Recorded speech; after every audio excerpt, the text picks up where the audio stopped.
So here's a cashier's check this year for $5,753. Wow.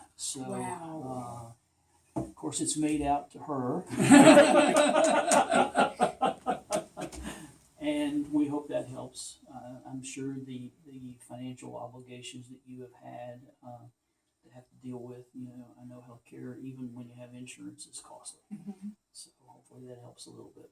Thank you all so much. Thank you. We really appreciate this. This will go to Vidant. I have a pediatrician. She said he had a fever, his heart rate was up, and his blood pressure was up. She said he's just coming down with a common cold. Now, in retrospect, that was a lot going on for a 15-year-old. But as a mother, you know how you want it to be something simple. Yeah, I'm glad it's a cold. Yeah. So he went to the football practice on Monday. I finally broke down and took him to the doctor Thursday. Friday morning, I'd gone to work, and he called me and said, "Mama, my heart feels like it's about to jump out my chest. Yeah, I remember reading that. Something isn't right." So I took him to the emergency room. And from the emergency room, they first did the chest x-ray, because that's what brought us to the emergency room. That was fine. Again, as a mother, I was relieved. The doctor on duty came out and said, "But he's 15. Do you mind if I do blood work? Something's going on that his chest is feeling this way. But the x-ray is not showing it, so I need to do blood work." "Sure, go ahead." The pediatrician on duty said his white blood cell is extremely high, which is a sign of leukemia, but that's out of my range. "I'm sending you to Greenville." Even on the way to Greenville, and Derrin said he knew. He said when he kind of had a feeling it was leukemia after he mentioned the white blood cell. I'm thinking he said it was out of his league. He don't know what he's talking about. Never mind, he doesn't. He's a doctor, but hey, he doesn't know what he's talking about. And when we got to Greenville, it's Friday night, midnight.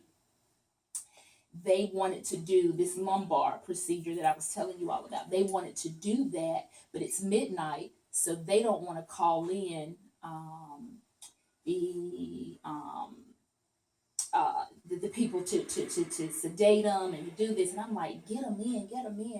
And it's really no need. We wouldn't have the results until Monday. So, okay, I can live with that. But then here's the other thing. Derrin's in pain. His heart is, chest is tightening up and everything. They would not give him medicine because any medicine might skew the results from Monday. So that first weekend was just, at that point, we didn't know anything, and he's still in pain. Just make him feel better. Yeah, so it was a tough first couple of days, but. Well, did they keep you in Greenville that first weekend, or? They did, yeah. Well, they make you drive back. Yeah, no, we stayed. Yeah, they just kind of put you on fluids. Yeah, you had IV going for fluids, but that was it. So then the news came, and we got the news on a Tuesday, and he had his first. I think he had his port inserted for them to do the chemo the next day, and then the chemo started that Friday.